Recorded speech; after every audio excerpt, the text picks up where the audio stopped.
Hi friends and welcome back. If you're new here, my name is Jade and this is Intricate Knots Reads. Today I want to get into what some might consider to be a hot topic. I'm going to be calling this Bookish Hot Topics. Maybe it'll be a series, maybe not, we'll see.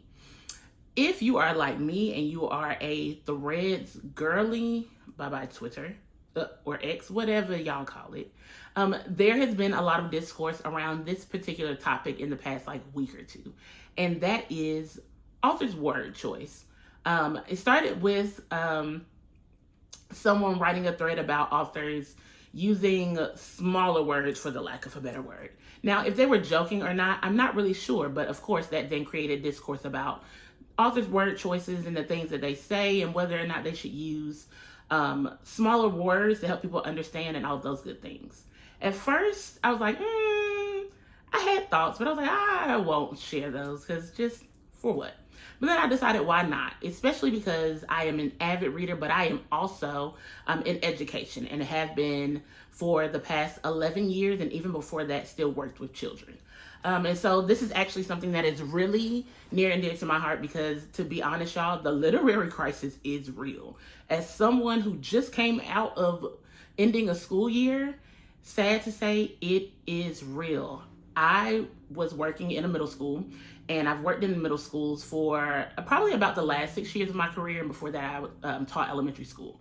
And the amount of children who do not read outside of what you ask them to read in class, who don't even read what you ask them to read in class, or who cannot recognize words that most people would consider to be simple, it's sad, for a lack of better words. And at some points it can be astonishing.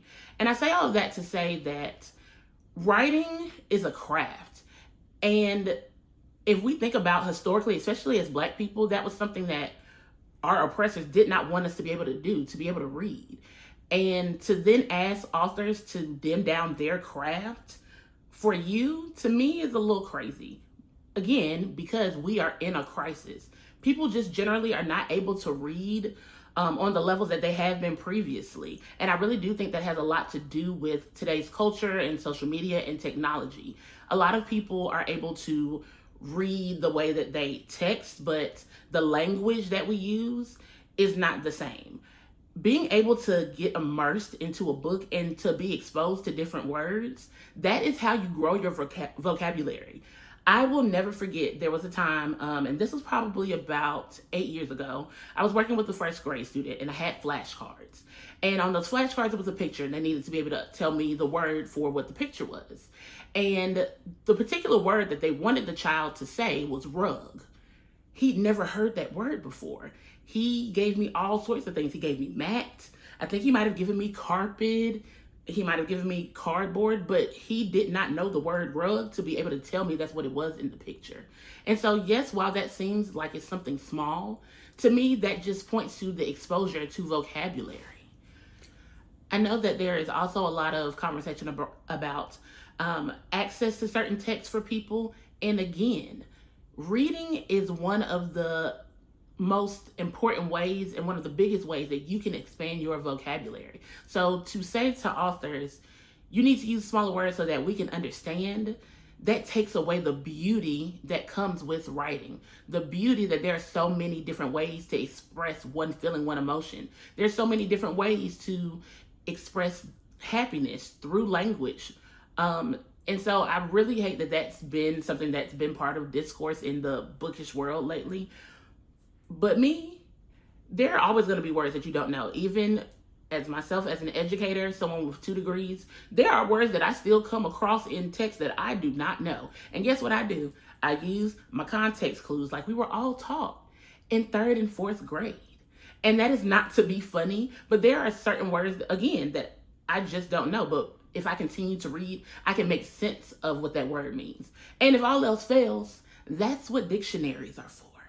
I'll never forget, I can't even remember the word now, but I remember I was reading Kennedy Ryan. It might have been in the Skyland series. And there was a word she used. I had never seen that word before.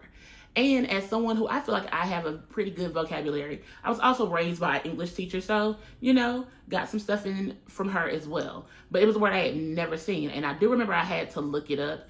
And I think it was just a synonym for being shocked or astonished. But again, a word I had never seen before. Did that stop me from reading the book? Did that make me frustrated? No. Figured out what it was. I kept it moving. In another one of my videos, I said that Siobhan Latrice loves the word guffaw. Okay? If you've read her, you know that in almost every book, she's going to say the word guffaw. Now, I've seen it other places since, but I really had not seen that word up until I started reading Siobhan Latrice. That doesn't mean I throw the whole book away because it's a word I don't know. I look it up or I use my context and I keep it moving. Again, the literary crisis is real. While I love that there are so many people who are into reading and are using it as a hobby, as something to do in their spare time, it is also, especially as Black people, something that was kept away from us on purpose for so long.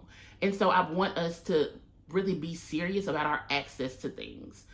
No, that's not saying that anybody is wrong for asking that. I just think that at the end of the day, we have bigger fish to fry. If you don't know a word, look it up. If it's continuing to be words that you don't know and it's keeping you from understanding the story, then yes, that's probably a text you need to put down. In the education world, we call that being a frustrational level and not an instructional level, where the words, there's so much that you have to fight through to get through saying the word and understanding the word that you're not really understanding and comprehending the text. And that's okay. A lot of the times, authors are still writing to a 6th or 7th grade reading level because that is what people are told to do. That is the general average of where people are in this country, which hurts my heart, to be honest, especially, like I said, as someone in education. At the end of the day, I am so glad that people are reading, but let's not, limit ourselves, and let's not limit the authors that we love. That's it for me. Until next time.